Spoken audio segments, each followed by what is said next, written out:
está transmitiendo en vivo, por si acaso, desde Facebook. Bueno, aquí...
Buenas tardes, estamos en el videoconferencia que estamos haciendo desde el NOMA FP Ñuble Chillán, en vísperas del 1 de mayo 2020.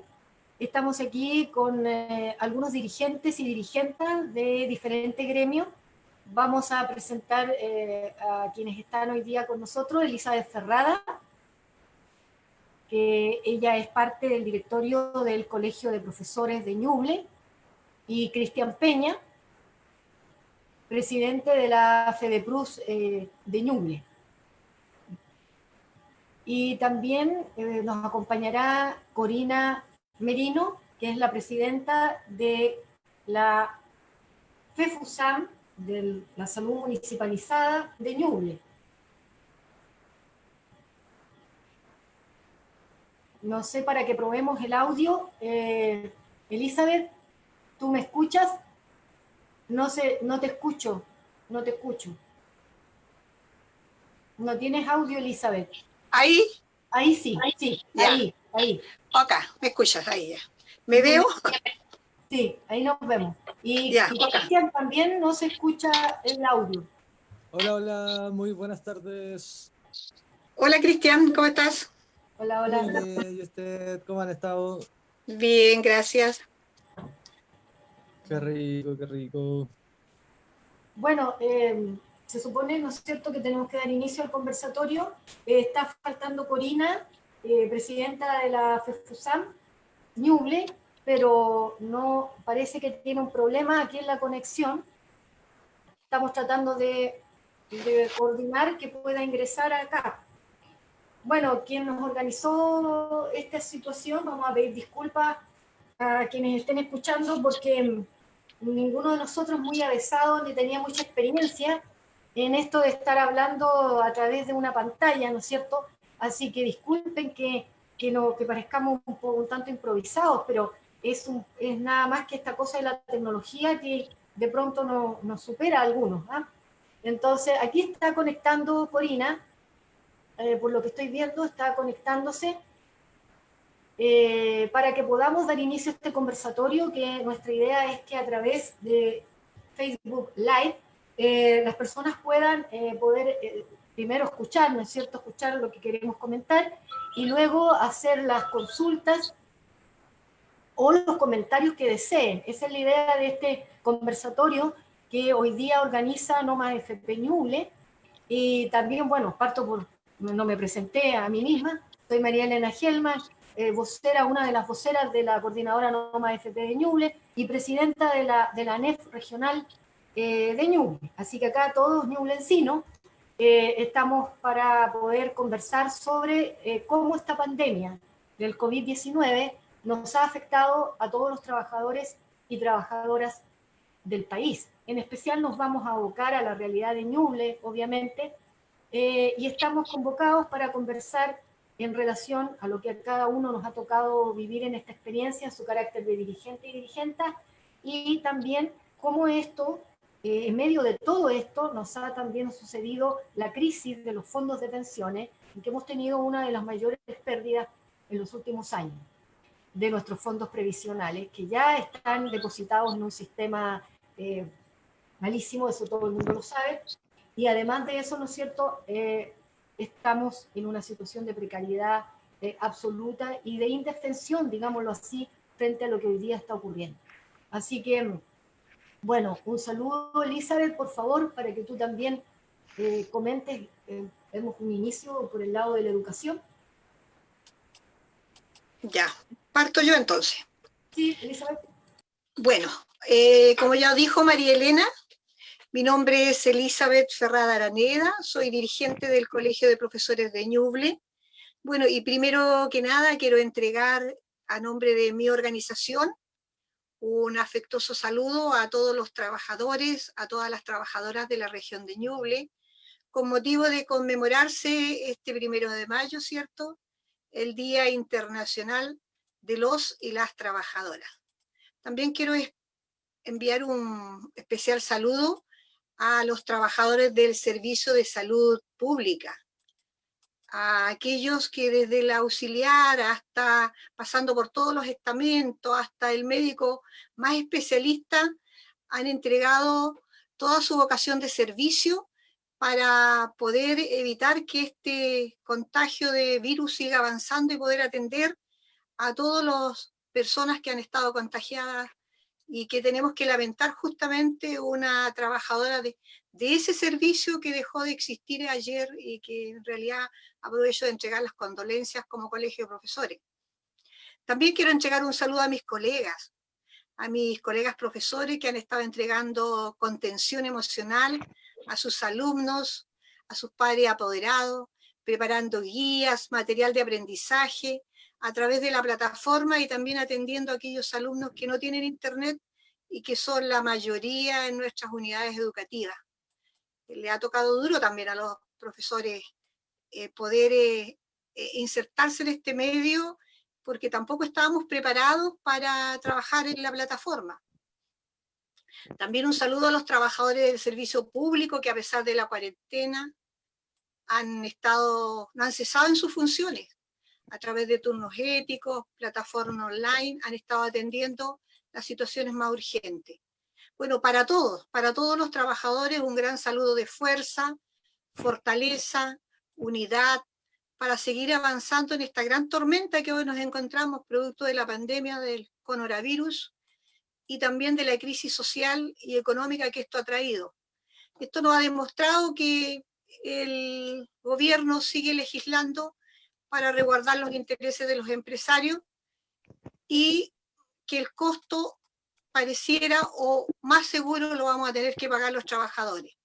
Ejemplo de ello es la gran ola de despidos de trabajadores que aumenta día a día, las enormes filas que vemos para tramitar su seguro de cesantía. Por otro lado, vemos el aprovechamiento de las grandes empresas de acogerse a la ley de protección del empleo. También vemos que las medidas económicas anunciadas con bombo y platillo por el gobierno no están llegando a los que más lo necesitan. Y podríamos seguir enumerando. Pero ahora, ¿qué pasa en educación? Bueno, las medidas tomadas por el gobierno de suspender las clases el 15 de marzo fue sin duda muy efectivo. Hay que dejar en claro que fue producto de la presión de los gremios, de nuestro colegio de profesores, también de un grupo de alcaldes, de organizaciones civiles, de padres y apoderados, que veían de una u otra manera que esto podría ayudar a evitar el contagio. Y esto fue efectivo. Creo que fue muy beneficioso para evitar que se siga propagando el virus. Entonces los docentes iniciamos un trabajo online para lo cual no estábamos preparados, pero con el compromiso que le caracteriza a los docentes, su compromiso por la educación pública, lo realizaron y lo siguen realizando. Bueno, al poco andar, sin previa consulta, a los actores, a las unidades educativas, que somos los profesores, los asistentes de la educación, los padres apoderados, los estudiantes, se decretaron vacaciones de invierno. y ello interrumpió todo el proceso que ya los profesores venían trabajando. Lo habían iniciado con mucha dificultad. Luego se anuncia por el ministro de Educación que las clases se retoman el 27 de abril, en pleno pic de la pandemia. El Colegio de Profesores, padres y apoderados, nos opusimos radicalmente, indicando claramente que privilegiamos la vida y la salud de nuestras comunidades educativas y no se retomarían las clases presenciales mientras no se den las garantías de seguridad. Siguiendo con las improvisaciones, el ministro de Educación informa que se retomarán en mayo las clases en forma gradual. Nosotros queremos informar a través de este medio que ningún colegio de Chile, ninguna unidad educativa, están dadas las condiciones de seguridad para volver a clases normales. Se requiere una enorme inversión. El ministerio decía, partamos por las zonas rurales. Hay muchas zonas rurales donde no hay contagio. Por ejemplo, en Portezuelo. No hay contagio. Y así otras comunas de nuestra región. Pero resulta que los docentes que van desde la ciudad urbana a trabajar allá, puede llegar algún contagiado. También van alumnos de otras comunas, muchas veces, a estudiar a otras. Por lo tanto, también es riesgo de contagio. El gobierno, por otro lado, no está entregando ningún dinero extra, ningún presupuesto extra para poder enfrentar esta pandemia en educación. Se necesitan recursos para adecuar los establecimientos, evitar los contagios, cumplir con las normas sanitarias. En Chillán, un ejemplo, tenemos 10.000 alumnos. Significa que necesitamos 10.000 mascarillas diarias. Y si al estudiante se le pierde, no la trae o la desecha, necesitaríamos el doble. En el país entero necesitaríamos 4 millones de mascarillas diarias. Es un tremendo gasto. Y los sostenedores no están en condiciones de solventar. No hay ninguna organización, ningún sostenedor que tenga tantos recursos. Claro, se pueden dividir los cursos, como decía el ministro, atender, no sé, la jornada de la mañana, la jornada de la tarde, pero resulta que hay buses de trayectoria, de ida y regreso que llevan a los alumnos. No habrían recursos para poder solventar estos gastos.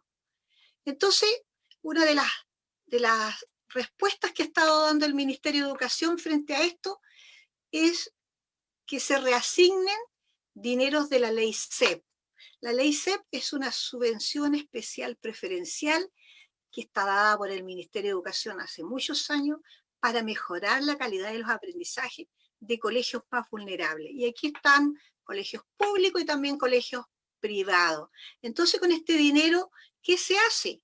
Se mejoran las calidades de los aprendizajes, se pagan los buses de traslado, uniforme para los estudiantes, material de aprendizaje, proyectos que ya están aprobados en los PI, que son los proyectos educativos de los establecimientos educacionales, y que van directamente a mejorar los aprendizajes de las y los estudiantes, y que ya están asignados en el PADEN del año. Se disminuirían los talleres complementarios al aprendizaje, que también son súper importantes para lograr mejores aprendizajes de los estudiantes.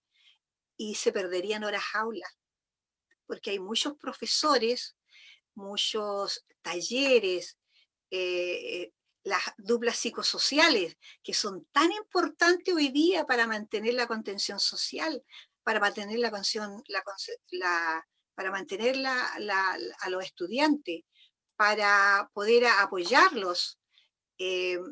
Son los psicólogos, las asistentes sociales, las orientadoras, y que están pagados con la ley CEP, es decir, habría que prescindir de ellos, no tendríamos profesionales en estos momentos donde más los necesitamos. Entonces, imposible que se pueda desde la ley CEP sacar recursos para ello. Y nosotros los docentes no los vamos a aceptar, porque son necesarios para nuestros estudiantes más vulnerables. Entonces, hoy día nuestro colegio de profesores hizo una propuesta al Ministerio de Educación de cómo enfrentar la pandemia, con trabajo que ahora lo está tomando, ¿cierto?, en televisión abierta, pero eso lo venía el Colegio de Profesores indicando hace mucho tiempo. Está también la alternativa de que esperemos que pase la pandemia, volvamos a los establecimientos educacionales cuando tengamos la seguridad que ningún estudiante, ningún profesor va a ser contagiado o va a sufrir daño en su salud física o emocional. Y para eso sentimos que perfectamente podemos esperar hasta que pase la pandemia o hasta que se pueda un poco salir de esta situación en que estamos. Países desarrollados hay experiencias de países desarrollados donde se ha detenido la educación por un tiempo determinado y luego después se han iniciado las clases presenciales, por ejemplo, en países europeos que recién están tomando las clases, pero ellos pasaron todo el invierno y nosotros vamos a iniciar recién el periodo de invierno. Por lo tanto, eso significa más peligro para nuestros estudiantes. Hay muchos estudiantes que no se han vacunado todavía porque vino esta cuarentena, no llegaron a los establecimientos y faltan muchos estudiantes para ser vacunados, que también es un riesgo. Por lo tanto, hoy día lo que nosotros necesitamos es que el ministerio escuche a los colegios, escuche al colegio de profesores, que podamos trabajar en conjunto y salir de esta crisis de la mejor forma para poder enfrentar el semestre. Si es necesario privilegiar la vida de nuestros estudiantes, de nuestros profesores, de nuestros padres apoderados, tenemos que esperamos. Hay experiencia, por ejemplo, para el terremoto.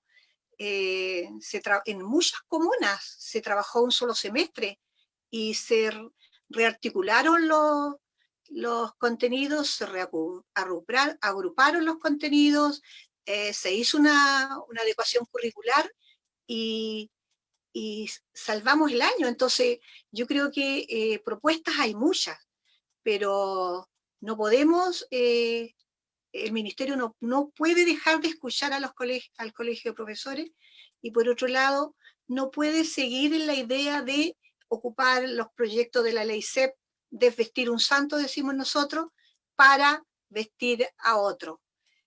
Frente a toda esta situación, los profesores decimos que los recursos los debe poner el Estado.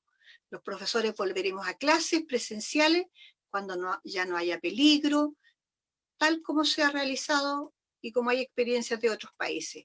Finalmente, también es importante denunciar que también están quedando profesores cesantes. Hay profesores que se les ha terminado el contrato, incluso directores. Hay otros profesores que estaban haciendo reemplazos, que no siguen haciendo reemplazos. Entonces, está aumentando la ola de profesores cesantes. Y otro problema que tenemos que denunciar acá, que ya lo hablaba mi compañera María Elena, dice relación con la pérdida de los capitales en la bolsa para las personas que van a jubilar. Hay muchos profesores que estaban a punto de jubilar y que hoy día ya no podrán hacerlo, porque tendrían pensiones paupérrimas aún más bajas que las que tenemos en la actualidad. Un profesor hoy día, después de 30 o 40 muchos años de servicio, cotizaciones sin lagunas, no alcanza los 300.000 pesos. Por lo tanto, creo que es una necesidad imperiosa de todos los trabajadores exigir el fin de la eliminación del decreto 3.500 y poner fin a las FP porque ya no podemos más. Siempre hemos dicho no más AFP, lo seguimos diciendo, y que vivan los trabajadores y que vivan los profesores, y muchísimas gracias por permitirme participar en este conversatorio. Muchas gracias, Elizabeth, a ti por sumarte, como siempre, de forma activa en el movimiento No Más FP de Ñuble y siempre con la presencia, ¿no es cierto?, como una luchadora social reconocida acá en la zona. Sabemos que ahora ingresó Corina, por allí está Corina Merino, la presidenta de la FEFUSAM Ñuble, así que vamos a empezar a continuar ahora con el primer comentario que nos va a hacer Corina. Por favor, Corina, conecta tu micrófono. Hola, hola a todos, muy buenas noches. En realidad hoy día es un día bastante triste para nosotros como funcionarios de la atención primaria de salud. Como ya comentó la compañera Elizabeth, estamos de duelo por el fallecimiento de la compañera de Gorbea. La verdad es que se podrán decir muchas cosas, pero los discursos y que estábamos preparados, que teníamos suficientes elementos de protección, nada de eso es verdad. La primera víctima lo lamentamos ayer. Nosotros, como funcionarios de la salud, fuimos carne de cañón, especialmente los de atención primaria, puesto que de preparados no había nada. Solamente, y lo he dicho en más de alguna ocasión, y es bueno que todo el mundo lo sepa, que a nosotros solo se nos entregó, dependiendo del tamaño del establecimiento, 1, 2 y hasta 4 el máximo de kits para manejar un caso sospechoso de coronavirus. Nada más. No se nos entregaron, y 3 cajitas de mascarilla para todos los funcionarios de los CEFAM grandes, sin ningún protocolo, sin ningún instructivo de cómo tendríamos que actuar ante la fase 4, especialmente la más complicada de las fases cuando ya se pierde la trazabilidad. Y eso hizo que muchos funcionarios de la salud se contagiaran con el virus. Las precarias condiciones de los CEFAM en cuanto a lugares de uso común de los funcionarios, no tenemos tampoco vestidores en los CEFAM, la mayoría de los CEFAM no cuenta, y los que cuentan son muy pequeñitos, la falta de insumos, todo conjugó para que esto se masificara, y especialmente en Ñuble. En Ñuble nosotros, gracias, no tenemos desgracias que lamentar, pero nosotros fuimos de las regiones que más funcionarios tuvimos contagiados a la vez. Hemos ido estabilizándonos y hemos ido exigiendo y visibilizando esto para que las autoridades nos entregaran más recursos, se preocuparan más de los funcionarios. Ahora sí estamos muy, muy preocupados por los anuncios de las autoridades, que las hacen de manera como improvisando, sin tomar mayores en cuenta opiniones. Nunca nos han querido integrar a la mesa COVID, ni como Confusam en Santiago, ni tampoco aquí en la Intendencia. Por lo tanto, las cosas se siguen haciendo sin nuestra perspectiva y nuestras vivencias. Nosotros somos los que estamos ahí. Entonces, ahora estamos muy preocupados porque el ministro anunció que se iba un decreto iba a salir en que se vuelve a restablecer los plazos y las garantías GES, que en realidad es el 80% aproximadamente de las acciones que nosotros hacemos en salud.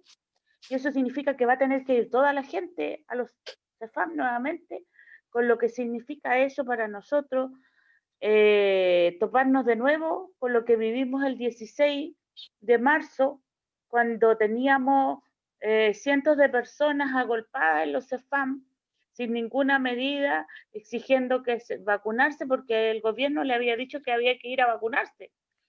Y estábamos en etapa 4 y no teníamos nada. Entonces, ahora nuevamente quieren hacernos pasar, tanto a los funcionarios como a los usuarios, por un riesgo innecesario.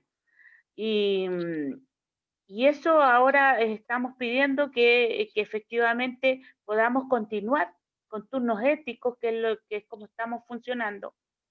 De modo que si hay algún foco en algún establecimiento, se pueda recurrir al otro turno que está con teletrabajo desde sus hogares. La verdad es que para nosotros ha sido muy duro todo esto, más que para el resto, porque estamos ahí, los funcionarios con miedo muchas veces, y hay que ser honestos. Te da miedo ir a trabajar si las condiciones y los elementos de protección no son lo suficiente para protegerte y no volver a tu casa y traer a tu familia el contagio. Así es que para nosotros todos los días estamos como con la expectativa de con qué va a salir el ministro, porque todos los días sale con algo diferente, improvisando, negando cosas que ya han dicho, cambiándolas por otras. Y bueno, ahora ni que hablar de las cifras que obviamente nosotros sospechábamos que estaban ocultas con respecto a la cantidad de personas que estaban contagiadas. Esto no es novedad lo que apareció hoy. Nosotros nos parecía increíble que las cifras anteriores fueran una realidad. Bueno, tenemos un ministro que lamentablemente acostumbra a mentir y miente descaradamente, así que yo en realidad ya no le creemos. Y eso también ha sido una piedra con la cual topamos, porque en realidad la credibilidad de las autoridades deja mucho que desear y obviamente crea más inseguridad en los propios funcionarios. También lamentamos todo lo que está ocurriendo justamente con todos aquellos que están incluso postulándose al incentivo al retiro, viendo la posibilidad de jubilarse, y con esto ya lamentablemente van a tener que postergar, independiente de las condiciones en que la gente, las condiciones de salud, en que nuestros funcionarios terminan su vida laboral, van a tener que postergarlo, porque para pasar hambre en realidad preferible ir casi apenas a trabajar. Yo les comento todo esto, que me imagino que muchos de ellos ya ustedes lo saben, pero es una situación bastante crítica, y que por lo que nos insta a seguir luchando por terminar con este nefasto sistema de pensiones que en realidad hace pasar a la gente por miseria.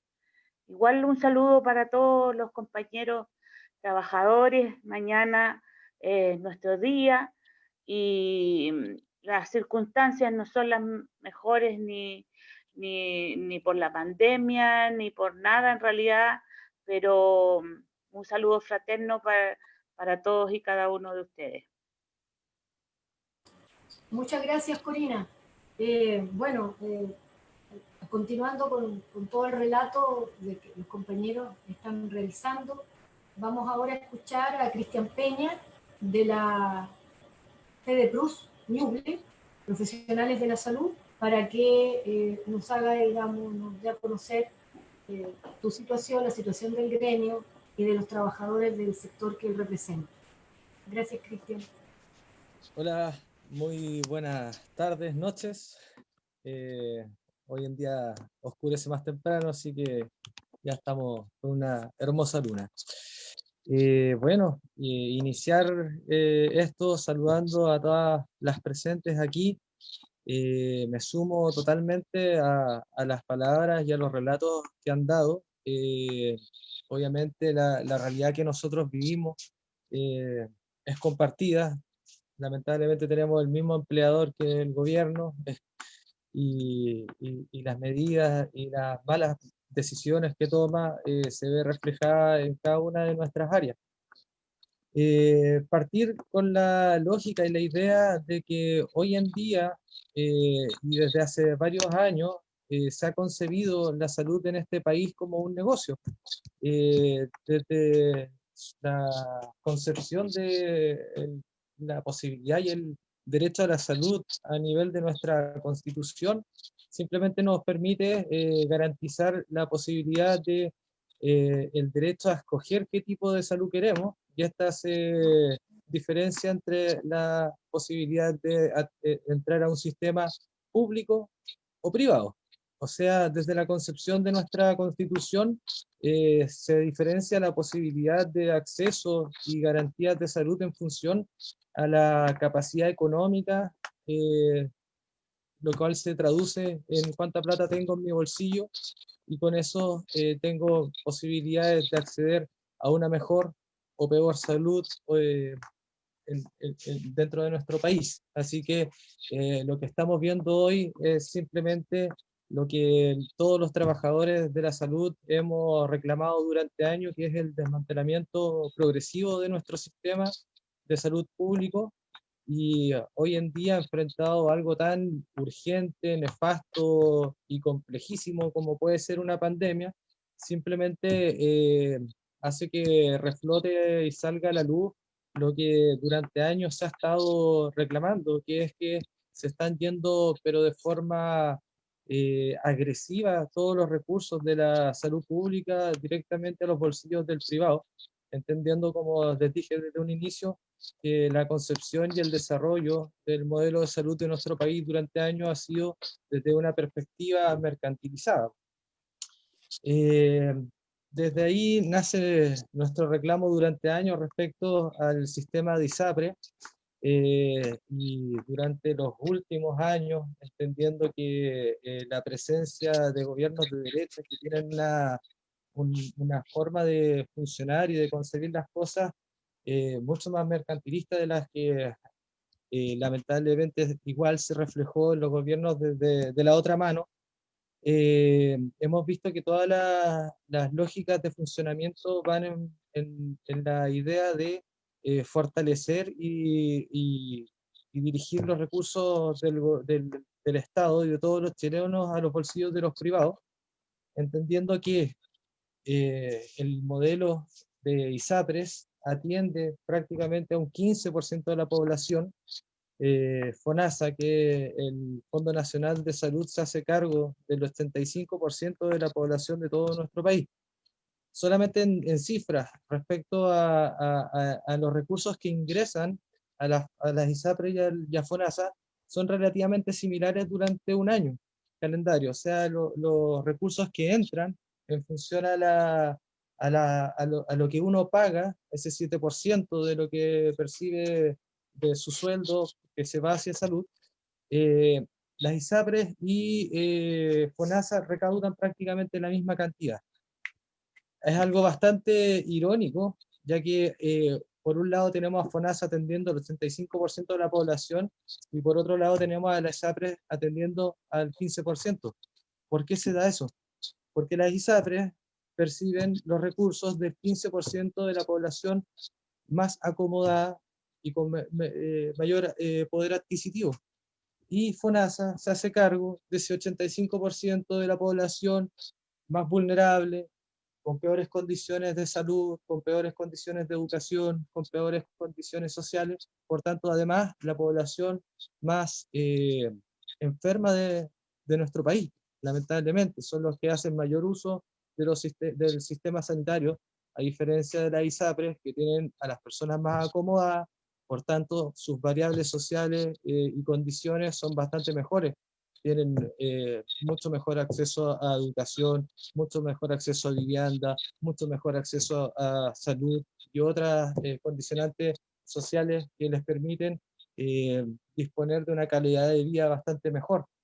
También vemos lamentablemente eso reflejado cuando ese grupo de personas más acomodados se empiezan a enfermar y empiezan a hacer uso de las ISAPRES y terminan siendo ahogados por el sistema de ISAPRES, ya que empiezan a subir los planes. Oye, tú antes no estabas enfermo de esto, así que como ahora tienes esta enfermedad, lamentablemente tu plan no te lo cubre, así que le voy a tener que agregar ciertas prestaciones, por tanto te lo voy subiendo. Y terminamos a la gente ahogándola. ¿Y qué pasa? Después de haber cotizado durante toda su vida con el privado, termina siendo atendido porque es expulsado de la ISAPRE y termina en FONASA. Lamentablemente FONASA se hace cargo de esta persona que llega enferma y cotizó toda su vida con el privado. ¿Y su dinero dónde quedó? En el bolsillo de unos pocos. Entonces es un modelo bastante nefasto. También podemos ver medidas sumamente despreciables, que ya estamos viendo cómo se está despidiendo a una gran cantidad de personal de salud en función de que las ISAPRES en estos momentos están recaudando menos dinero, las clínicas están con la imposibilidad de llevar todas las prestaciones que anteriormente llevaban, por tanto, sus ingresos se ven disminuidos y esto se refleja en función de despedir personas y así el dueño obviamente no percibe el golpe económico que está generando esta situación de pandemia, donde las prestaciones selectivas se postergan en función de atender la pandemia y proteger al personal de salud.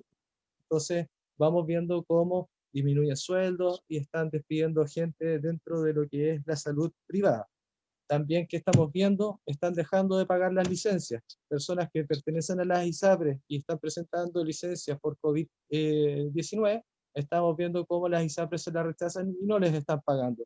Así que nuevamente se están quedando con la platita ahí en su bolsillo. Y algo bastante grave que pudimos ver fue la intención de las ISAPRES de empezar a aumentar y reajustar los precios de sus planes en pleno periodo de pandemia, cosa que hizo que el gobierno tuviese que prácticamente pedirles y rogarles que no aplicaran esa medida, y lo que se logró fue una postergación, si no me equivoco, de 3 meses de este reajuste, para aplicarlo al momento en que estemos, según los estudios científicos y cómo se ha ido presentando y moviendo este virus dentro del planeta, estaríamos saliendo de este pic y mayor demanda que genera este actual COVID-19. ¿Qué medida aplica el gobierno para proteger al privado nuevamente? Es la reactivación, como aquí señaló la compañera, de todo lo referido a la atención GES. La atención GES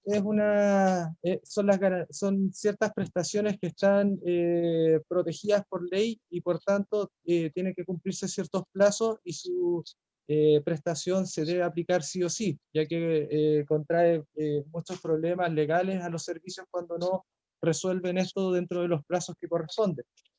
Como ya tenemos un sistema público que está ahogado, que ha sido desmantelado, no se le han entregado los recursos, se ve imposibilitado de cumplir con estos plazos. Ya todas estas enfermedades que entran dentro de las carteras GES son un montón de prestaciones que es bastante difícil poder cumplir. Entonces, cuando se van cumpliendo estos plazos, los servicios públicos tienen la necesidad y la obligación de comprar servicios al privado y empezar a resolver a través de las clínicas. ¡Wow! Las clínicas empezaron a proliferar en nuestro país en función a todas estas modificaciones de la Constitución que empezó a privatizar nuestro sistema de salud.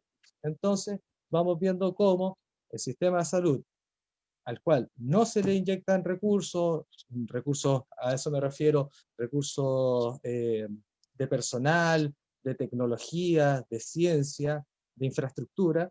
Entonces, nos vemos imposibilitados de poder resolver y cumplir con los plazos que nos obligan estas prestaciones GES, y empezamos a derivar el privado, y principalmente las prestaciones que se derivan al privado son las más caras. ya las atenciones de repente de salud mental, cuando hay que atender depresiones, atendemos en masa, pero vamos cumpliendo con los plazos de los GES, pero prestaciones que son más caras, de especialidad, prestaciones, por ejemplo, de intervenciones quirúrgicas, todas se las va absorbiendo el privado, y obviamente, así como FONASA valora muy poco las prestaciones dentro de nuestro sistema, al privado le paga el doble, el triple o muchas mayores cantidades de lo que a nosotros nos sale realizar esa prestación. Por tanto, una buena política pública de salud sería la inversión en la salud pública y no la derivación de recursos hacia el privado, que más encima nos suben los planes y todo lo que ya les he mencionado. Otra medida sumamente nefasta que vemos hoy en día es esta indicación presidencial del retorno presencial de los trabajadores públicos, medida sumamente antisanitaria, por sobre todo va en función de lograr esta normalidad que quieren instaurar nuevamente, pero yo creo que la gran mayoría de nosotros, la gente que no es gremialista, con la que uno conversa, tiene una percepción bastante similar, y a veces cuando muchos coincidimos yo creo que tenemos más razón que algunos pocos. Y vamos viendo que esta lógica tiene una orientación mercantilista de retomar el comercio, retomar el sistema económico de este país por sobre decisiones sanitarias. Más gente trabajando, más gente en las calles, más contagios y por tanto mayor demanda del sistema sanitario. Entonces son medidas que no tienen lógica. Hoy en día deberíamos estar evaluando el mínimo de personal posible presencial y no el máximo que podamos tener dentro de las oficinas. Esa es una lógica sanitaria. Tengamos la menor cantidad posible. Tener a la gente en su casa, que hagan teletrabajo o en general no hacen teletrabajo porque tenemos cerrados los colegios, tienen que cuidar a los niños, tenemos que cuidar a los adultos mayores, tenemos que cuidar a nuestros vecinos. Lo que estamos haciendo, eso que llamamos teletrabajo, significa cuidar a la población trabajadora, significa quédense en su casa, con eso se van a morir menos viejitos, con eso vamos a cuidar a los niños, con eso usted va a poder trabajar el día de mañana. Cuando se infecta una persona con COVID-19 es nefasto, porque se lleva 10, 15 personas para casa inmediatamente, sus compañeros de trabajo se van todos.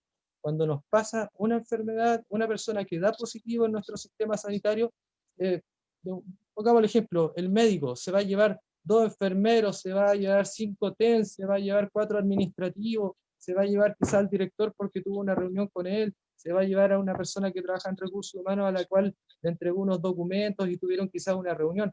Entonces, tenemos que tener a la mínima de cantidad de personas trabajando para que cuidemos al personal sanitario, para que cuidemos a la población, para que cuidemos a los niños. Esas son decisiones sanitarias que van por sobre la economía. Entonces nos enfocamos en malas decisiones nuevamente, pues, levantamientos de cuarentena. Nosotros como FEDEPRU hemos declarado fuertemente que estamos en función de la cuarentena total, estamos en función de que se mantengan las cuarentenas a niveles regionales, porque eso de verdad ayuda un montón al sistema sanitario. La gente se queda en sus casas, los abuelitos no se nos enferman, hay menos circulación, controlamos esta ola creciente de casos. Recuerden solamente lo que nos sucedió como Ñuble, lo que nos sucedió en Chillán, lo que nos pasó en Chillán Viejo, cómo perdimos rápidamente la trazabilidad. Les doy el ejemplo simplemente de mi hospital. Yo trabajo en el hospital de UNE y en unos cuantos días ya teníamos a todos los médicos en cuarentena por examen positivo o por contacto directo con una persona de COVID positivo. Entonces, estas medidas no son buenas, de verdad entorpecen y sobre demanda el sistema sanitario, que es un sistema sanitario que ya venía cojeando porque las políticas públicas nunca lo fortalecieron, y es el que hoy en día está siendo llamado a encargarse de la salud de todos los chilenos, independiente del sistema por el cual ellos cotizan. Una persona que tiene un accidente, lo más seguro que no van a ir de la clínica a buscar a la persona que tiene un accidente, va a ir la gente del hospital de Chillán, va a ir la gente del hospital de San Carlos. Si te enfermas con COVID, lo más seguro es que te va a atender el hospital Herminda. Si te complicas, el Hospital Herminda te va a resolver, o es el sistema público que se está haciendo cargo de toda la red. Así que es sumamente importante que se mantengan medidas con un enfoque sanitario por sobre el económico. El que se esté haciendo pruebas en Santiago de abrir mall y ese tipo de medidas, de verdad, son una locura. Y por último, obviamente, me sumo a lo que señalan acá las compañeras, que tiene que ver con todo lo que estamos viendo en este sistema de previsiones y de pensiones totalmente dañino, que no aporta nada en este país, que simplemente ha permitido que proliferen negocios que enriquece a muy pocos con el dinero de muchas personas. Eh, Tenemos clarísimo la población de riesgo, que son las personas adultos mayores. El actual presidente siempre ha tenido un discurso, por suerte lo ha ido cambiando, que iba orientado a que la gente, que el adulto mayor tenía poco acceso o poco dinero porque dejaba de trabajar y podía seguir trabajando. Ese fue un discurso que metió, pero fuertemente, que la gente quería seguir trabajando. Una persona que tenía 68 años y su salud se lo permitía, debería trabajar, debería estar afuera, debería estar ahí recogiendo la comida en el mall, limpiando los pasillos o llenando los estantes del Jumbo ahí, porque es un viejito que quiere trabajar. Pero el llamado hoy en día es que el adulto mayor tiene que estar en sus casas, y hoy en día no quieren jubilar y los están llamando a no jubilar porque, como obviamente el sistema sanitario depende totalmente de las condiciones económicas, y en este momento vemos un debacle completo a nivel mundial, no les pueden permitir jubilar, ya que se van a ir. Si antes se iban con una pensión mala, ahora se van a ir con una pensión rasquísima. Y eso ya no lo podemos permitir más. Y eso es porque tenemos un Estado subsidiario, necesitamos un Estado garante de derechos, necesitamos una constitución justa, que vea la salud como un derecho humano, como un derecho para todos, con un enfoque biopsicosocial y nueva constitución para todos. Espero no haberme alargado mucho, pero coincido con todo lo que han dicho y creo que nuestra realidad es compleja. Estamos siendo llamados a poner todas las energías y destruir este sistema. Eh, ya lo vimos el 18 de octubre, la pandemia les sirvió para tomar un respiro a las personas que no querían que se vinieran los cambios, pero se vienen igual porque esta situación mundial simplemente ha sacado a relucir, yo creo que para las personas que no lo podían ver, el nefasto modelo al cual hemos sido sometidos como chilenos durante muchísimos años. Así que un saludo a todos los trabajadores, y como soy de salud, particularmente a todos los trabajadores de la salud, que de verdad, a pesar del miedo, a pesar del estrés, a pesar de las discriminaciones, le están dando, pero fuertísimo. Y de verdad el sistema sanitario en Chile se mantiene por la gente que trabaja ahí. Ellos son el motor de la salud en Chile. Eso, chicos. Muchas gracias, Cristian.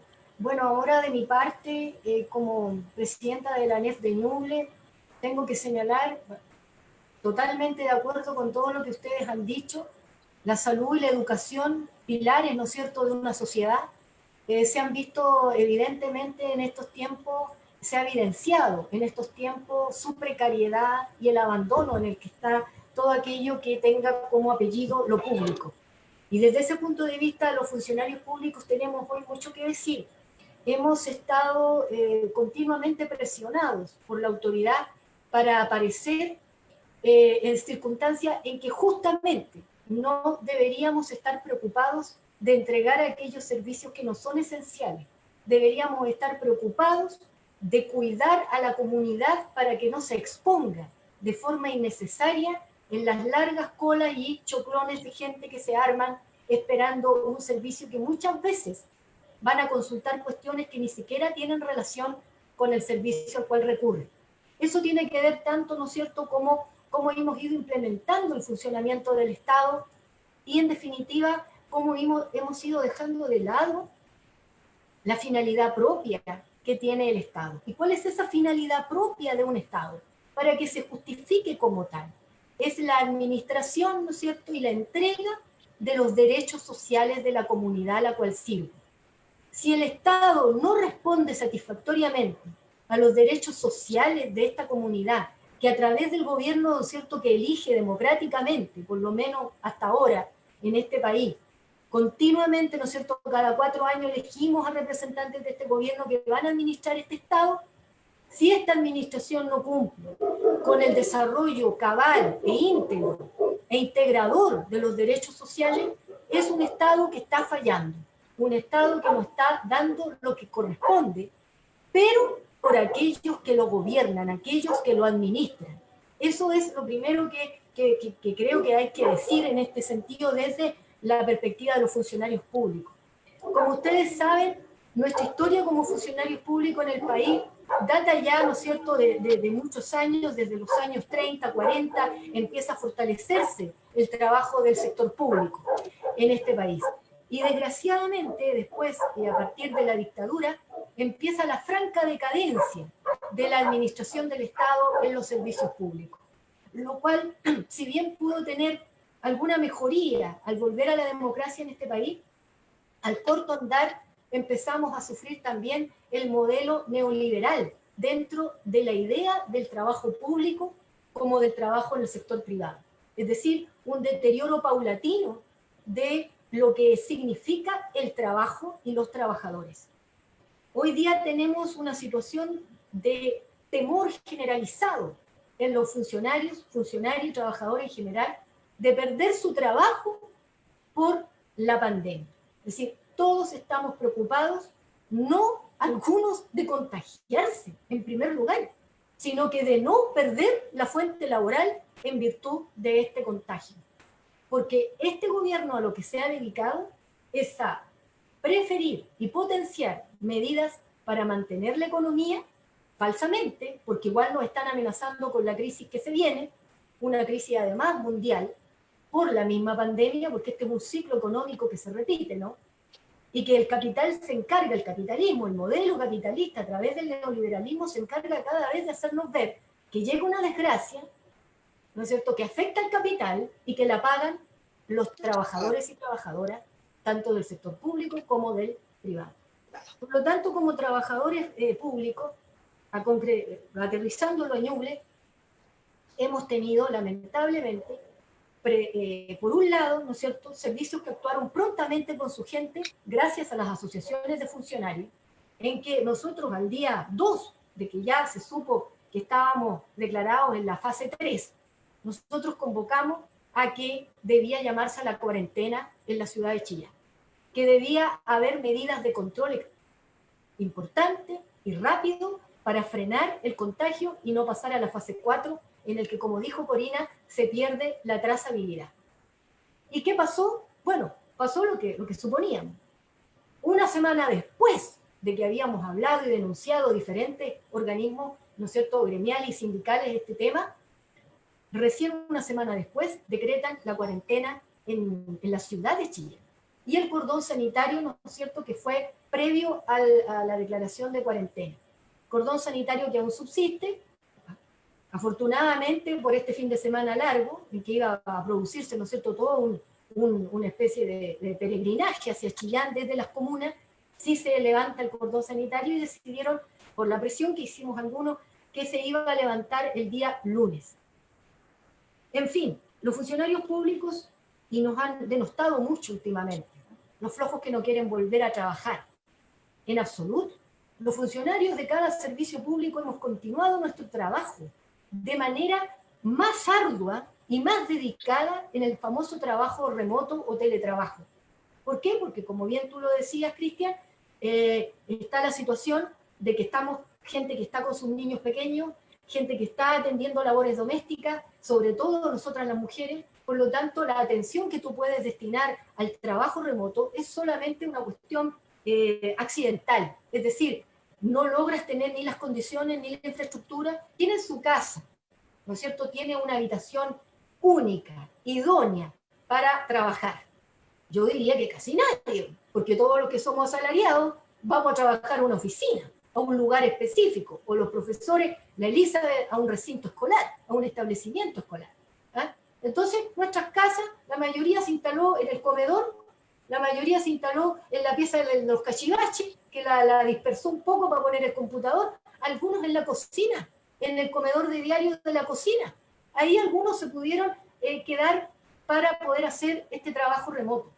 Algunos, ¿no es cierto?, no tenían internet. Entonces, tuvieron que contratar el internet para poder dar respuesta y perder ese temor, esa presión en la que están de cumplir con la función, cueste lo que cueste. Es decir, aquí hay dos grandes visiones, estimados compañeros y compañeras, que quiero plantear. Dos grandes visiones. Una en la que tú pones en el centro del problema al ser humano, y en otra en que tú pones en el centro del problema los productos del ser humano. ¿Ya? Me explico, o sea, la economía y todo lo que eso conlleva versus la vida y la salud. Y en este gobierno, en este país, claramente, y no cabía duda que así iba a ser, se ha fortalecido y se ha centrado todo en la economía. Entonces la gente, el discurso que se plantea es, oye, pero estos flojos que no hacen nada, si estos de la salud tenían que estar donde están, pues, y para eso se les paga. A estos otros de los servicios públicos que están haciendo, si por eso se les está pagando para que cumplan. Los profesores, oye, si los profesores no están haciendo clases, ¿por qué les van a pagar a los profesores? Todo eso escuchamos continuamente desde la opinión pública en general, perdiendo el foco la opinión pública en este sentido de lo central, que todo aquello que está alegando no puede ser no porque nosotros no queramos, sino porque existe esta pandemia, que por algo se llama pandemia porque es mundial, que está quitando la vida de numerosas personas y la salud deteriorándola cada vez más. Ni siquiera sabemos la secuela de la persona que se contagió con el COVID y que se recuperó. No sabemos científicamente aún cuáles son las secuelas que va a tener en su sistema inmunológico, en el sistema respiratorio, incluso algunos hablan del sistema hepático. Entonces, aquí, ¿de qué estamos hablando? Entonces, hay una confusión enorme. Y aterrizando el tema, ¿no es cierto?, a lo que es no más AFP, a la lucha permanente que durante tanto tiempo hemos dado, en este sentido, una vez más se evidencia cómo este modelo económico mundial ha llevado a la humanidad al borde de un abismo. Y no exagero, si ustedes se van a cualquier investigación científica, ecológica, biológica o como quieran llamarle, todos les van a decir que el planeta está en riesgo de poder permitir que la vida humana continúe como la conocemos.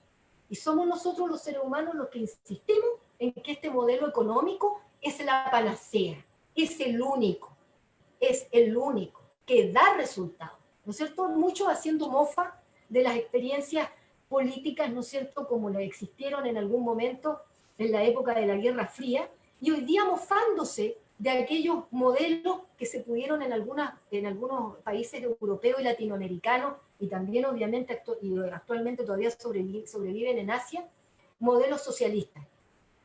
La gente se mofa de estos modelos, porque te lo han pintado como modelos en decadencia que no supieron y que no fue por el fondo ideológico del modelo, sino que fue por las personas, una vez más, las que le implementaron fueron las que fallaron, porque en muchos casos se llegó al totalitarismo y en otros, ¿no es cierto?, en la situación de Chile, por ejemplo, en que llegamos a un socialismo democrático, vimos cómo a través de la influencia extranjera se aplasta este único ejemplo en el mundo en ese momento de socialismo democrático que llega al poder por la vía democrática de las elecciones populares, se lo saca de raíz, se lo extermina de raíz por la influencia, sabemos, ¿no es cierto?, de los patrones que están allá en el norte, Estados Unidos y demás. Y por lo tanto, hoy día que este país está, o sea, Estados Unidos impugna ya en otras materias que no vamos a hablar acá, pero todo esto, ¿por qué lo digo? Porque todo esto tiene que ver con que estos gobiernos, y no solo el de Piñera, sino también los anteriores, tosudamente han querido mantener el modelo de las AFP. Tosudamente, a pesar de todo, a pesar de que unos le han puesto algo más o le han quitado algo, el resultado para los futuros pensionados y pensionadas ha sido siempre el mismo, un resultado pésimo, con pensiones que van claramente de baja. ¿Qué más ahora con la tremenda pérdida que tuvimos ahora con el tema de la pandemia? Antes fue por la crisis económica del 2008. Recuerden cuando se perdieron, algunas personas perdieron la mitad de los fondos. Ahora se habla de un 20% de pérdida con el tema que estamos viviendo actualmente. Pero ¿quién dice el próximo año? O en los siguientes. Es decir, estaba claro, y Noma AFP lo dijo. Veníamos de baja, veníamos de pérdida, y vamos a continuar perdiendo. Recuerden la campaña de Noma AFP, la campaña de Cámbiate al Fondo E. ¿Se acuerdan? La campaña Cámbiate al Fondo E. Después que mucha gente se cambió al Fondo E, que nunca registraba pérdida, porque eso estaba garantizado, en el Fondo E por lo menos, el Fondo E empezó a tener pérdida. ¿Y qué hizo el gobierno? Dijo, la culpa la tienen los irresponsables del Noma AFP que le dijeron a la gente que se cambiara al Fondo E. O sea, la manipulación mediática que hacen estas personas es salvaje, es tremenda. Y nosotros, los trabajadores y trabajadoras asalariados principalmente, estamos indefensos. Indefensos. ¿Y cuál es nuestra única fuerza? Nuestra única herramienta en la lucha. La unidad. La unidad real. La unidad de todos. Y además, no es solo la unidad, es también que cada uno de nuestros asociados y asociadas, cada una de las personas a las cuales nosotros representamos, y a los que no representamos, trabajadores también, que entendamos de una vez por todas que si no tenemos la convicción, primero, de que estamos mal, segundo, de que podemos estar mejor, y de que hay formas de estar mejor. De hecho, ejemplo, cómo han llevado la pandemia países como Islandia, Finlandia, países como Noruega, países como Dinamarca, y para no solamente nombrar europeos, creo que hace muy poco Taiwán. Es decir, ¿cómo han desarrollado esto? Alemania también, de manera en que casi prácticamente el COVID no los ha afectado mayormente. Pero, ¿qué hizo esta gente? Usó la cabeza y tomó las medidas que para algunos eran exageradas, dijeron los españoles y los italianos. Ahí tienen la situación hoy de los españoles y los italianos. Bonito el gatito. Aquí lo veo. Entonces, en definitiva, el sistema de No Más FP ya no da más. No sabemos ya cómo hacer entender a estos gobiernos de que no da más. Este gobierno es el que menos tenemos esperanza que responda para nosotros, en algún sentido. El que menos tenemos esperanza. Y seguiremos pensando que el que venga sí escuchará el clamor popular de que las AFP tienen que terminarse y tenemos que establecer un sistema de previsión social que cumpla con los derechos mínimos de garantía de la seguridad social. Esto es la universalidad, ¿no es cierto?, que sea autosustentable, que pueda ser perdurable en el tiempo, y por eso decimos que el sistema debe ser un sistema que vele por el derecho y no por el negocio, como hasta ahora ha sido. Algunos hablan de la hecatombe si la AFP se viene abajo. No, sinceramente yo creo que la hecatombe va a ser para los dueños de la AFP, pero los trabajadores nos libraremos de una gran lacra. Y como siempre decimos y convocamos a la gente, no tengamos ya más miedo, porque el miedo que tenemos es lo que nos paraliza, es lo que nos mantiene donde estamos. Hoy día la gente ha demostrado el valor de los trabajadores de la salud, cumpliendo con su función hasta la muerte, como ocurrió con la compañera que falleció en Gorbea. Es decir, llegamos a ese nivel. ¿Quién podría decir que los funcionarios, por ejemplo, servicio médico legal, que sigue funcionando? Por ejemplo, la gente de vialidad, que sigue en terreno. Por ejemplo, la gente del IPS, que querían ser expuestas 100% y gracias a todo lo que la ANEF nacional y locales hemos trabajado, se pudo detener la presión que tenían los trabajadores del IPS por regresar 100% al trabajo presencial. Pero lamentablemente, y aquí hacemos este llamado a que la ciudadanía nos escuche realmente con apertura, no con prejuicio, no repitan lo que han escuchado incansablemente de aquellos que nos quieren denostar, de que todos somos unos flojos, de que la salud atienden mal, que hacen esperar, que no sirven para nada, que somos unos ignorantes, que estamos aquí porque no pudimos estar haciendo negocios propios. No, pues, estimado, porque hay que decir una cosa y lo repito, sin derechos sociales, o sea, sin un Estado, ¿quién va a administrar los derechos sociales? Y si hay un Estado, ¿cómo va a funcionar sin trabajadores públicos? Eso es el tema, ese es el gran tema. Aquellos que continuamente nos denostan o se burlan. Eso les pregunto yo. Si no somos nosotros, entonces ¿quién? En ese sentido, estimado, estimada, yo creo que llegamos a un punto en que hay que volver a ver la posibilidad de fortalecernos como trabajadores y, por lo menos, tratar que estos temas y estas situaciones de ahora que nos han hecho reflexionar y pensar, nos hagan ver un futuro más comprometido en esta lucha por lograr recuperar lo que hemos perdido. ¿Qué hemos perdido? Bueno, educación pública sobrevive, la salud pública sobrevive, el trabajo de los trabajadores de los servicios públicos, la mayoría eternamente en el mismo grado. Se habla de que ganamos más que en el sector privado. Sí, por la lucha incansable de nuestros dirigentes y dirigentes. Hemos logrado ganar un poco más en promedio que alguien del sector privado. Pero hoy día estaba invitada una dirigente, presidenta del sindicato de manipuladoras de alimentos. Lamentablemente, a último minuto ella se excusó porque tenía su pequeña nieta enferma, con fiebre, y obviamente ustedes saben lo que significa eso hoy día. Se alertaron todos, partieron con las niñas al hospital, etcétera. Entonces se entiende la excusa, pero también estaba aquí considerada una persona del mundo del sector privado, y también hemos tratado de contactar a otros dirigentes del sector privado. En ese sentido, sabemos que el sector privado está en alguna medida mucho más precarizado que nosotros, con un código del trabajo, ¿para qué decir?, que obedece íntegramente al modelo neoliberal, en que predomina el empresario, el empleador, por sobre, ¿no es cierto?, la seguridad mínima de los trabajadores. Ahora, en ese sentido, compañeros y compañeras, yo en realidad, aquí como esta de tecnología me sobrepasa, estamos esperando si hay alguna pregunta de la gente que nos está escuchando. Claudio Venegas es la persona que nos está administrando esta presentación y espero, digamos, ver aquí si hay alguna pregunta o algo que Claudio nos diga respecto de la gente que está escuchando. Son preguntas, dice Claudio, que la gente está haciendo. Ya, dice sin pregunta. Ya, bueno. En ese sentido,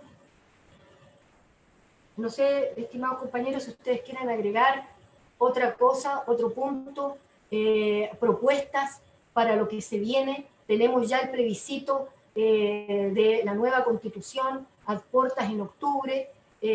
Sabemos toda la problemática que ha llevado el generar el solo hecho de querer cambiar la Constitución del 80, una Constitución pétrea, una Constitución que prácticamente los que le hicieron pensando en que no se le moviera una letra, y lo que se ha logrado modificar ha sido simplemente un barniz, pero la estructura, sus pilares fundamentales como el Estado subsidiario permanecen, y en ese sentido se nos viene, ¿no es cierto?, como trabajadores, la responsabilidad de, primero, que votemos, que vamos por el apruebo, porque este país necesita urgente una nueva Constitución.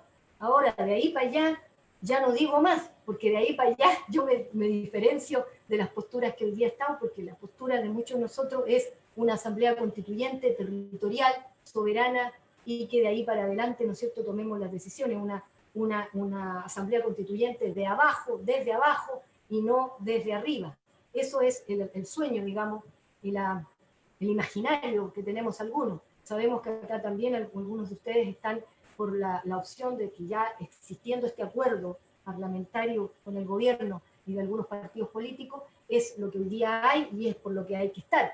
Pero algunos tenemos todavía la esperanza de que con todo lo que está pasando logremos la fuerza, la correlación de fuerzas necesarias para lograr que ese plebiscito refleje la voluntad popular de una asamblea constituyente y no algo que nos vaya a dejar en las mismas circunstancias que ya estamos, con algo poquito más, poquito menos, pero parecido.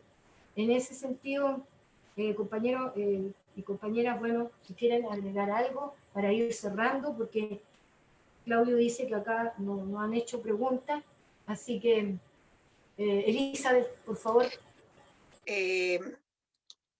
Bueno, agregar que en realidad tenemos un desafío grande como trabajadores. Tú misma lo decías.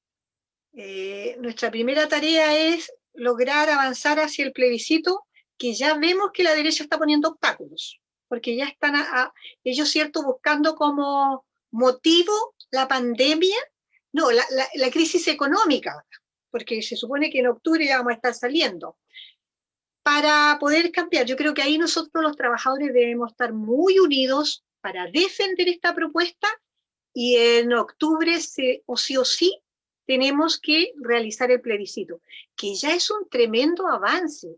Si también nosotros tenemos que reconocer que esto fue producto de las grandes manifestaciones en la calle, en las plazas, de haberse levantado el pueblo de Chile en octubre del año pasado. Si no, no se habrían abierto los candados de la derecha ni de estos poderes fácticos para permitir una constitución, no habría sido nunca posible. Entonces, este es un espacio que se nos abre. Ahora yo también siento que deberíamos avanzar hacia una asamblea constituyente, pero va a depender cuál es la correlación de fuerzas que nosotros tenemos. Si nosotros somos capaces de llegar a ese plebiscito y aprobarlo con un 80%, 90%, que tenemos que lograr, tenemos los espacios para exigir. Pero si vamos a llegar con un 50, no vamos a tener la oportunidad. Entonces yo creo que es aquí donde tenemos que buscar la unidad en la acción. Podemos tener diferencias, pero hay objetivos que nos unen. Y frente a eso, como trabajadores, como dirigentes, debemos propiciar la unidad de todos los trabajadores. Eso nomás como para cerrar, María Elena. Muchas gracias, Elizabeth. Sí, como tú lo dices, y también estoy de acuerdo, ¿no es cierto? Depende de la correlación de fuerzas que logremos y que, por supuesto, esperemos un apruebo del 80 al 90%. Si lográramos esa fuerza, claramente el pueblo podría exigir, ¿no es cierto?, una asamblea constituyente y no el monito que va en la segunda papeleta, claramente. En eso estamos totalmente de acuerdo. Cristian.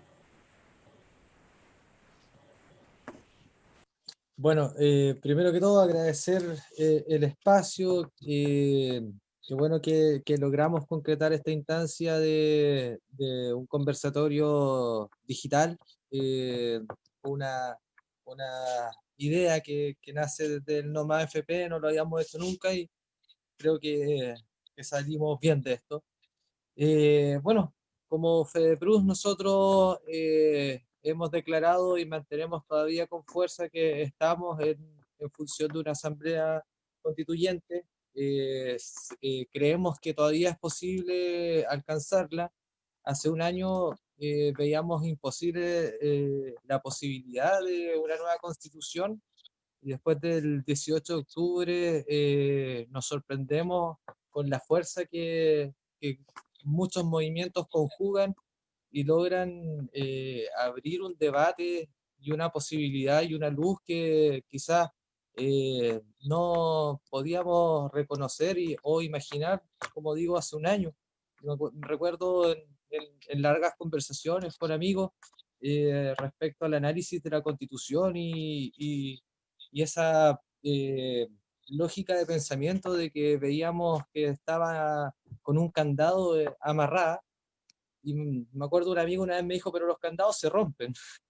Y yo creo que vimos cómo se rompió ese candado ese 18 de octubre y con eso también conlleva una responsabilidad a los trabajadores, lleva una gran responsabilidad a todas las agrupaciones sociales, a las agrupaciones de vecinos, a las juntas de vecinos y a cada uno de los chilenos de hacernos cargo de haber roto ese candado, pero también para construir una sociedad más justa, una sociedad más equitativa, una sociedad con enfoque social por sobre el económico, porque de verdad, si queremos un mejor país, debemos crecer todos, de verdad, en conjunto. El otro día escuchaba el análisis de un premio Nobel de Economía de economía, y él decía que después de las grandes crisis vienen los grandes cambios, y en general una buena sociedad sale engrandecida de esto, sale con una posibilidad de una sociedad más equitativa, porque emergen esos problemas que en general se guardan bajo la mesa, bajo el tapete. El Chile antes del 18 de octubre era un Chile silencioso, era un Chile que no se atrevía a reclamar, era un Chile de grandes televisores, de lavadoras, de camas de 2 plazas, box spring y todo el tema, pero nadie era dueño de eso, po. O sea, yo conozco a mucha gente que tiene vehículo y lo está pagando todavía, y que tienen casa y todavía la están pagando, y que, como les digo, tiene un refrigerador y todavía lo están pagando, y una tele de 40, 50 pulgadas que todavía están pagando. Entonces estábamos construyendo una sociedad totalmente falsa, y creo que después de ahogarse, parece que empezamos a patalear y estamos subiendo, y yo creo que vamos a salir del agua y vamos a poder respirar de nuevo. Pero tenemos que ser responsables, los trabajadores, los dirigentes gremiales, tenemos mayor responsabilidad, ya que estamos llamados a liderar, a educar, a movilizar. Así que fuerza nomás, compañeras, queda un largo camino, es agotador, pero es la oportunidad, po. Es la oportunidad que reclamamos hace muchos años y que sucedió, y por tanto tenemos que dedicar toda esa energía que siempre dijimos que íbamos a tener cuando tuviésemos esa oportunidad. Rompimos el candado a construir. Muchas gracias, Cristian. Y así como tú dices, claro, la oportunidad nos la abrieron los jóvenes. Yo creo que ahora le toca a los trabajadores y no debemos, no podemos dejar a los jóvenes que hicieron y han dado de todo. Ustedes saben todo lo que pasó en estos meses antes de la pandemia con la juventud, la famosa, ¿no es cierto?, primera línea, que después pasó a ser la primera línea de la salud. Y en ese sentido le damos el pase a Corina para que nos diga sus conclusiones. Bueno, en realidad lo primero es llamarlos a que se sigan cuidando porque este país nos necesita, a seguir unidos porque tenemos que seguir dando la lucha, a mantenernos cada vez que esto sea como que esta pandemia que nos tiene físicamente más separados y como en reposo, nos sirva para retomar fuerza para que cuando esto pase con mucho más energía y fuerza, poder de luchar por todos los derechos que han estado aplastados por los poderes, los grandes poderes económicos de este país.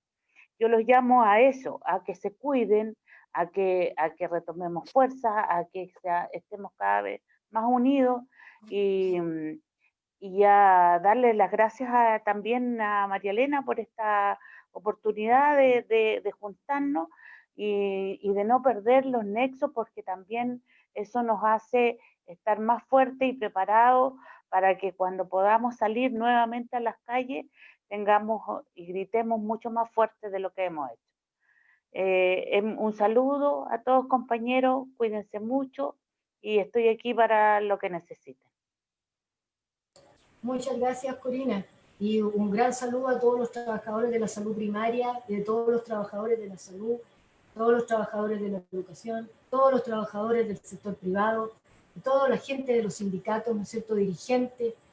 Conocemos a muchos, pero hoy día, bueno, hicimos este primer intento, este primer encuentro virtual, por decirlo así, que gracias a Claudio Venegas, que está tras las cámaras, como se dice, Claudio nos ha podido instalar todo esto y gracias a eso hemos podido, como Noma FP, hacer este pequeño esfuerzo. Saludos a la Consuelo Villaseñor de la Confedeprus. Ella es la presidenta nacional de la Confederación de los Profesionales de la Salud. la otra vocera de No Más FP, que hoy día no pudo estar presente porque se encuentra en otras labores. Entonces, ella dio sus excusas. Así que un agradecimiento de corazón por este tiempo que ustedes han entregado en esta pequeña reflexión que hemos tenido, que ojalá si hoy día nos escucharon un poco, en algún momento nos escuchen más y así se vaya replicando con entusiasmo, ¿no es cierto?, y convicción esta gran necesidad de que como trabajadores y trabajadoras de nuestro país retomemos el ánimo, ¿no es cierto?, que después de estar tan alicaído, el ánimo para tomar, ¿no es cierto?, esa gran antorcha que nos entregaron los jóvenes el 18 de octubre, que nos están pasando ahora y nos dicen ya, reaccionen porque ahora les toca a ustedes demostrar que aquello que nosotros encendimos, nosotros como trabajadores de este país, logremos mantenerlo vivo, acrecentar la llama, sumar a los otros y a las otras, para que, o los otros, ¿no es cierto?, para que podamos hacer de este país un país con una sociedad real, una sociedad en que todos seamos personas que nos podemos ver a la cara, que incluso nos conozcamos de nuestros nombres, buenos vecinos, que hagamos por el otro lo que quisiéramos por nosotros, como dicen los cristianos. Es decir, lo que queremos es una lucha para mejor, para todos, que no tenga nadie miedo, que no le metan en la cabeza el fantasma que le meten a la gente, ¿no es cierto?, con la falsa propaganda, el Chilezuela que decían algunos, ¿verdad?, la burla con la cual algunos engañaron a la gente y ganaron el gobierno. No, compañeros y compañeras, tenemos que continuar. Aquí hay Chile para todos, aquí hay Chile para que continuemos y hagamos un mejor país. Así que desde el NOMA FP, muchísimas gracias, volveremos a encontrarnos, ya sea de esta forma, nos seguiremos cuidando, como dice la Corina, y estaremos ahí listos para salir a la calle cuando corresponda, y con la Elisa, el Cristian, la Corina y toda, ¿no es cierto?, estaremos de nuevo seguramente en las calles gritando lo que gritamos, pero tendremos la confianza de que haya un eco. Muchas gracias, muchas gracias. Chao. Chao, chao. Chao, chao. Chao, que estén súper bien. Que estén todos bien, a cuidarse. A cuidarse. No vayan a al cuidarse. cine. No vayan al cine. Ah, sí, no. Esta es la reunión. Ahí. Esa es la tentación.